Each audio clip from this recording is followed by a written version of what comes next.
모든 걱정 잊어버려 새로운 날이 오니까 사랑으로 가득 찬 마음 서로를 생각하며 살아 함께하는 이 순간. 할렐루야. 아멘. 오늘 우리 이렇게 남신도에 찬양하는 걸 보니까요.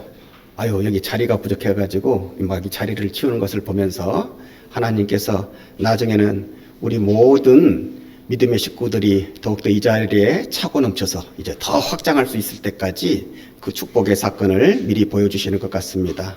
이 믿음으로 하나님 앞에서 살아갈 때에 더할 나위 없는 우리의 삶을 아름답게 만족시켜 주시는 하나님의 은혜와 축복이 함께 하시기를 주님의 이름으로 간절히 축원합니다. 아멘. 세상은 오래 살고 볼 일이다 라는 말이 있습니다. 살다 보면 예기치 못한 좋은 일이 종종 있을 수 있다는 뜻이지요. 죽은 줄 알았던 요셉이 살아있는 것은 물론이요, 애굽의 총리가 되어 있습니다. 그 덕분에 애굽 왕 바로를 아련하고 축하받는 자리에 야곱이 서게 되는데, 그 자리에서 야곱은 자신을 이렇게 소개합니다. 내 지나온 130여 년의 세월이 험악한 세월이었습니다. 이 말을 곧이곧대로 받아들이면 야곱은 평생을 고생스러운 삶을 산 사람처럼 보여집니다. 그도 그럴 것이 야곱은 130년의 세월을 사는 동안 우리의 생각과는 다르게 누구한테 제대로 된 대접 한번, 누구한테 제대로 된 위세 한번 못 부리고 삽니다. 어릴 때는 항상 몸도 더 건장하고 활달한 성격인 형 에서의 기에 눌려 살아요. 그러면 아버지라도 내 편히 태워주셨으면 좋으련만 아버지는 이런 연약한 야곱의 편이 되지 못하고 남자답고 활달한 형 에서를 훨씬 더 이뻐합니다. 이삭이 나이 들어 늙었을 때에도 마찬가지입니다. 영적인 총기마저 흐려져서 더더욱 에서를 총애하죠. 창세기 27장 1절에서 4절에 보면 이삭이 나이가 많아 눈이 어두워 잘 보이지 않더니 맏아들 에서를 불러 이르되 내 아들아 내가 이제 늙어 어느 날 죽을 줄을 모르니 너는 사냥을 해서 내가 좋아하는 별미를 만들어 갖고 와다오. 그러면 내가 너를 그 자리에서 가장 큰 축복으로 화답하여 주리라. 에서를 마음껏 축복하리라. 에서에 대한 축복이 여러분 왜 문제가 됩니까? 하나님께서 이삭 부부에게 주셨던 말씀을 잊었기 때문입니다. 창세기 25장 21절 이하에 보면 이삭이 그의 아내가 임신을 하지 못하므로 그를 위하여 여호와께 간구하며 여호와 하나님께서 응답하여 주셔서 그에게 자식을 허락하여 주셨습니다. 리브가의 태 속에 자식을 주셨는데 그것도 둘이나 주셨습니다. 쌍둥이를 주셨습니다. 그런데 말이죠, 그 아이들이 뱃속에서부터 벌써 싸우기를 시작하는 겁니다. 이 싸움이 너무나 격렬한지라 그 어머니 리브가가 벌써부터 애를 낳기 전부터 걱정을 하는 거예요. 그래서 여호와께 묻습니다. 하나님, 내 태중에 두 아이가 이토록 치열하게 싸우니 어찌하면 좋겠습니까? 이때 여호와 하나님께서 대답하시기를 두 국민이 내 태중에 있구나. 두 민족이 내 복중에서부터 나누이리라. 그러나 이 족속이 저 족속보다 강하겠고 큰 자가 어린 자를 섬기리라. 여호와 하나님께서는 일찍이 이 이삭 부부에게 어린 자인 야곱을 통하여서 하나님의 뜻과 계획을 성취할 것을 말씀해 주셨습니다. 이렇게 알려주셨음에도 불구하고 이삭은 늙었을 때에 이 하나님께서 주신 말씀을 까맣게 잊어버려요. 그저 자기한테 사냥을 해서 별미를 만들어주는 본성을 충족시켜주는 에서한테 가문을 대표할 수 있는 축복권을 넘기려 한 것입니다. 이런 모습이 마음에 차지 않았던 야곱은 어머니와 짜고 아버지와 형 에서를 속이고 장자권을 차지합니다. 가로챕니다. 이 일로 인해서 고향집을 떠나 외삼촌 나반의 집으로 도망가게 되는데, 집 떠나면 고생이라고 하는 말이 있지. 외삼촌 나반의 집에서 무더니도 고생을 합니다. 나반은 인생의 술수가 야곱보다 한 수 위.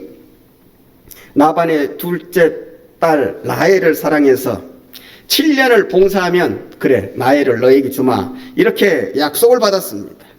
막상 7년이 되어서 결혼 첫날 밤을 맞이하게 되어지는데 그 결혼 첫날 밤에 들어온 여인은 첫째 딸 레아였습니다. 아니 둘째 딸을 주시기로 한 것이 맞지 않습니까? 이렇게 따져보지만은 우리네 풍습에는 둘째보다 첫째가 늦게 가는 법이 없다네. 그러니 먼저 첫째를 우리의 풍습에 따라서 너에게 준 것이니 그대로 받아들이게 하시게 네가 꼭 둘째 나엘을 또한 가지기를 원하겠다면 7년을 나에게 더 봉사하시오 이렇게 얘기를 합니다. 그러나 나엘을 사랑했던지라 울며 겨자 먹식으로 이 첫사랑의 여인과 결혼하고자 또 7년을 더 양을 치는 곳으로 나반에게 봉사를 합니다. 이리해서 무려 20년의 인생을 두고 이제는 한 집안의 가장까지도 되지만은 일한 월급 한 번 제대로 정산하지를 못했기에 여전히 가난한 자로 살게 된 이 야곱이라는 인물을 두고 하나님께서 그를 불쌍히 여기셔서 축복하시기 시작합니다. 하나님께서 도사 큰 부를 이루게 하시는데 이번에는 불어난 재물로 인하여서 이 처남들과 매제들과 상당한 불화를 이렇게 겪게 되는 것입니다.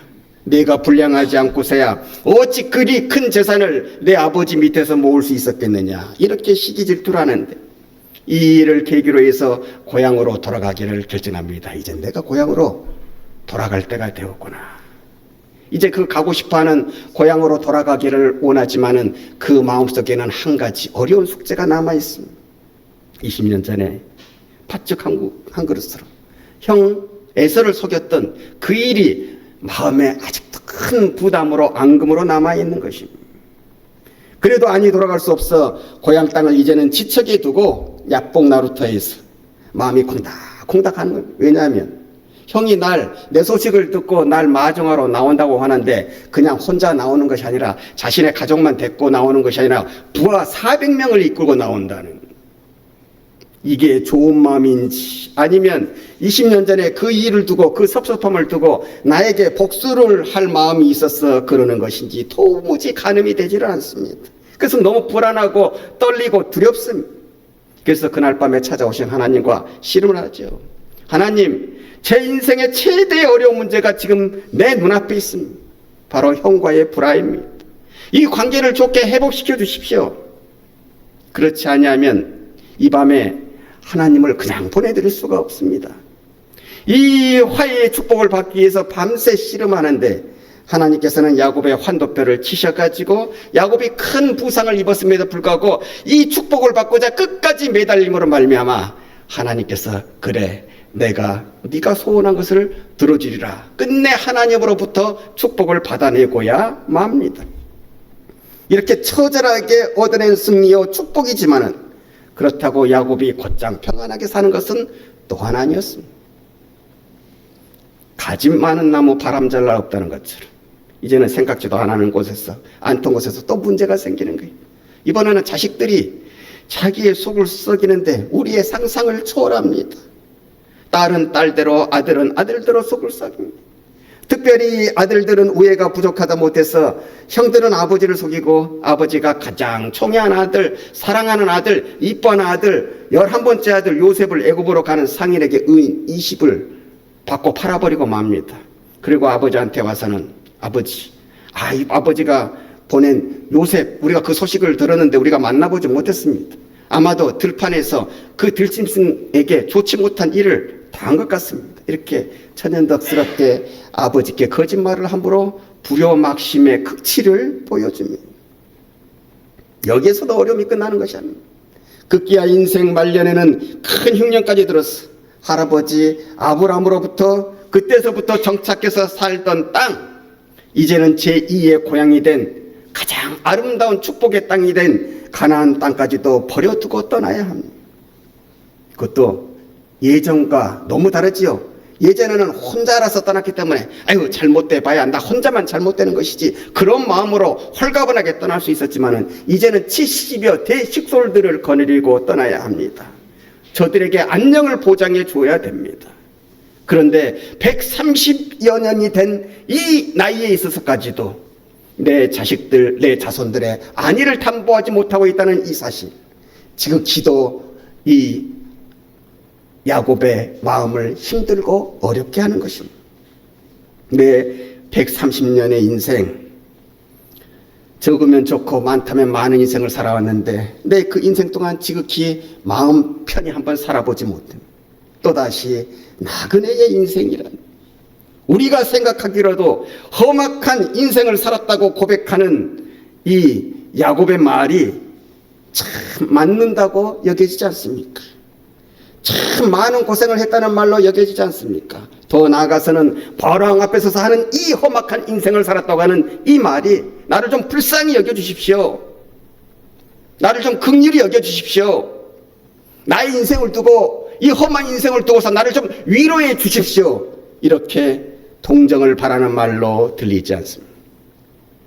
9절에 야곱이 바로에게 고하되 내 나그네의 길이 세월이 130년이니이다.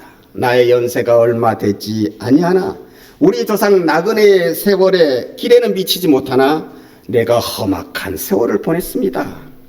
사랑하는 여러분, 그러나 야곱이 험악한 세월을 보냈다는 말은 단순히 내가 고생을 많이 했다, 내가 힘들게 살았다, 그런 뜻만을 포함하고 있는 것은 아닙니다. 오히려 바로 앞에서 야곱이 험악한 세월을 살았다고, 고생스러운 삶을 살았다고 하는 것은 나를 불쌍히 여겨달라는 것이 아닙니다. 나에게 동정을 달라는 말도 아닙니다. 위로를 요구하는 것도 아닙니다. 이것은 오히려 간증입니다. 그 숱한 고생 속에서, 그 숱한 시련 속에서 나를 기르시고 건져내시고 구원해 주시는 하나님의 은혜를 찬양하고 있는 것입니다. 그리고 그 은혜가 알게 모르게 너에게까지, 애굽에게까지, 바로왕 너에게까지 미치고 있는 이 하나님의 은혜의 역사를 증거하고 있는 것입니다. 그 증거가 총리로서 너희의 나라를 잘 다스리고 있는 나의 아들 요셉이라고 하는 것입니다. 내 인생이 그러므로 바로왕 네가 알지 못하는 하나님의 섭리 안에 있는 것임을 증거하고 있는 것입니다. 그러므로 나는 오늘 이 자리에 이렇게 남루한 행색의 차림으로 서 있지만은 나는 피난민으로 여기에 온 것이 아니라, 피난민으로 이 자리에 서 있는 것이 아니라 너희에게 복을 나누어 주는 사람으로, 귀빈으로 이 자리에 섰음을 오히려 역설하고 있는 것입니다. 그래서 어떤 모습이 펼쳐지는지 아십니까? 야곱이 바로왕을 만나러 들어올 때나 또한 만나고 나갈 때나 꼭 한 가지 공통적으로 하는 것이 있습니다. 바로를 축복하는 것입니다. 바로왕을 만날 때에도 축복하고 바로왕 앞에서 물러갈 때에도 바로왕을 축복하는 것입니다. 바로 기빈의 모습을 보여주는 것입니다. 7절 말씀을 보십시오. 요셉이 자기 아비 야곱을 인도하여 바로 앞에 서게 하니 야곱이 바로에게 축복하며, 나갈 때의 모습도 보십시오. 10절에 야곱이 바로에게 축복하고 그 앞에서 나오니라. 이것을 보면 야곱이 걸었던 험악한 세월은 단순히 우리가 생각하는 인생의 고생스러운 시간만은 아니었음을 밝혀주고 있는 것입니다. 꿈이 있어서, 뜻이 있어서, 비전이 있어서, 약속이 있어서 그것을 차지하기 위해서 야곱이 가진 모험으로 인해서 펼쳐진 시간들이었습니다. 사랑하는 여러분, 야곱과 에서의 차이가 무엇입니까? 야곱은 평생을 꿈이 있는 사람으로 살았고 에서는 그렇게 살지 못했습니다. 야곱은 하나님의 약속을 가진 사람으로 살았고 에서는 그렇게 살지 못했습니다. 야곱은 하나님의 자녀로 살기를 원했지만은 에서는 그렇게 살지 못했어요. 그래서 야곱은 가문을 대표하고 하나님의 자녀를 대표하는 장자권을 그렇게 가지기를 원했던 반면 에서는 성경 말씀에 그 장자권을 하나님의 자녀로 인쳐지는 것을 경외하겠더라. 별로 대수롭지, 배만 부르면 되지. 뭐 영적인 축복권이 그렇게 중요하다고. 에서는 하나님의 관심을 받고 사랑을 받고 그 안에서 자녀로 살아갈 수 있는 그 특권을 경히 여겼더라, 대수롭게 여겼다는 것입니다. 이것이 야곱과 에서가 가지는 가장 큰 차이가 되는 것입니다. 사실 장자권은 더 많은 유산 상속을 받기 위한 특권이 아니라 하나님의 자녀로서 사느냐 아니냐를 가름하는 마음의 시금석이었던 것입니다. 그래서 보세요. 에서는 장자권의 권리를 상실한 이후에도 육신적으로는 훨씬 더 잘 삽니다. 어려움 없이 삽니다. 야곱에게 있었던 어려움이나 슬픔이나 고난이나 아픔이나 마음의 속상함이나 그런 건 전혀 없습니다. 야곱을 만나러 나올 때를 보면 400명의 부하를 데리고 나왔습니다. 이것을 보면 육신적으로도 물질적으로도 훨씬 더 야곱보다 떵떵거리고 살았다고 하는 거예요. 장자권이 없었음에도 불구하고. 이것은 장자권이 단순히 유산의 문제가 아니라 하나님의 자녀로서 사느냐 안 사느냐의 문제를 다루고 있음을 보여주는 것입니다. 그래서 장자권이 있는 야곱에게는 그가 잘못될 때마다, 하나님이 원하시는 그 길로 찾아가지 못할 때마다 하나님께서 가만 놔두시지 않는 거예요. 그의 인생에 들어가셔서 간섭하시는 거예요. 강권하시는 거예요. 이렇게 살면 안 되지. 그쪽으로 가지 말라고 그랬잖아. 말씀한 대로 축복한 길은 이쪽이야. 일로 돌아오게 하시는 그 모든 방법들을 통해서 하나님은 야곱에게 관심을 보여주셨고 사랑하고 계심을 나타내고 계셨던 것입니다. 이것이 형 에서와 야곱이 가지는 운명의 차이입니다. 야곱도 처음에는 이 하나님의 섭리를 몰랐습니다. 그러나 잃어버렸던 아들, 죽은 줄 생각했던 아들이 번연히 살아있고 애굽의 총리 대신까지 되어 이제는 자기와 자기의 온 가족들 뿐만 아니라 세상까지 살리고 있는 복된 아들로 돌아오는 것을 보고 자신의 삶에 있었던 그 지난한 세월들이, 그 어려움의 세월들이, 그 고생했던 날들이 다 하나님의 섭리 안에 있음을, 나 야곱을 양육하기 위한 연단의 시간이었음을, 나 야곱을 하나님의 뜻을 위한 아름다운 도구로 만들기 위한 축복의 시간이었음을 야곱은 새삼스럽게 깨닫고 있는 것입니다. 그래서 오늘 이 순간부터는 이전보다도 더욱더 세상을 의지하고 하나님만을 의지하며 살아가겠다고 결단하는 모습을 갖추게 되는 것입니다. 사랑하는 여러분, 야곱은 누가 보아도 험악한 세월을 살았습니다. 그러나 자신에게 닥쳤던 그 험악한 세월을 야곱은 오늘 믿음으로 다시 한번 재해석해 내고 있습니다.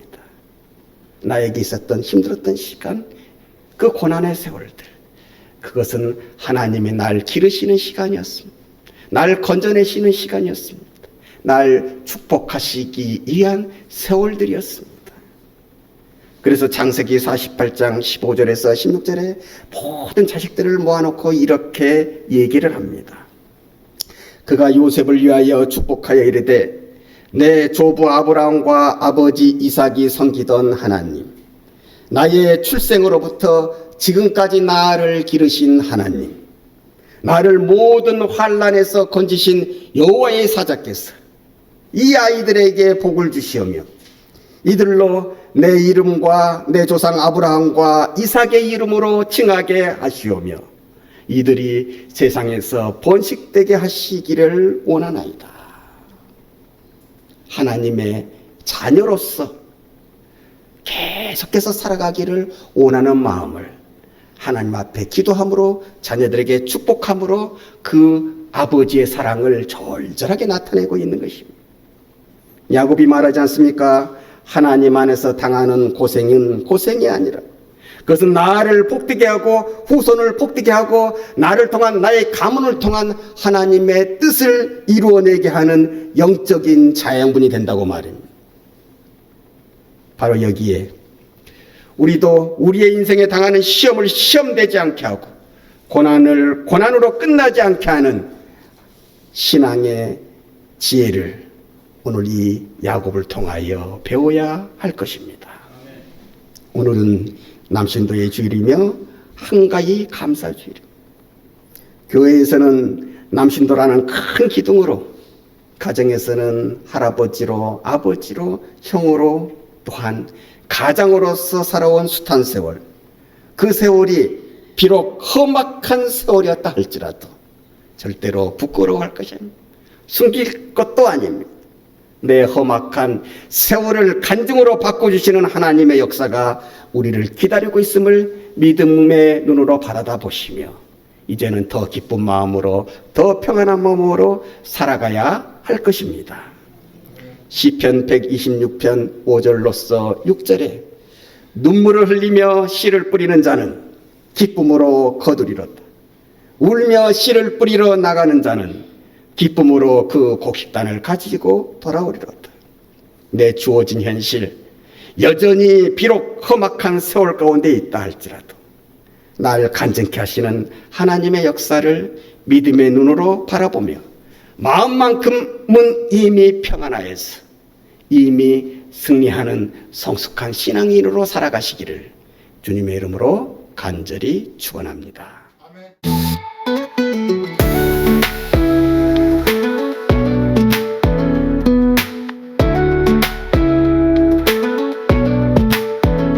작은 기적 큰 기도 우리가 함께 만들어 마음 깊은 곳에서 뜨거운 마음 느껴봐. 새벽이 밝아오는 그 시간 기쁨이 우리 감싸고 희망이 넘치는 세상 우리가 꿈꾸던 그곳 빛을 따라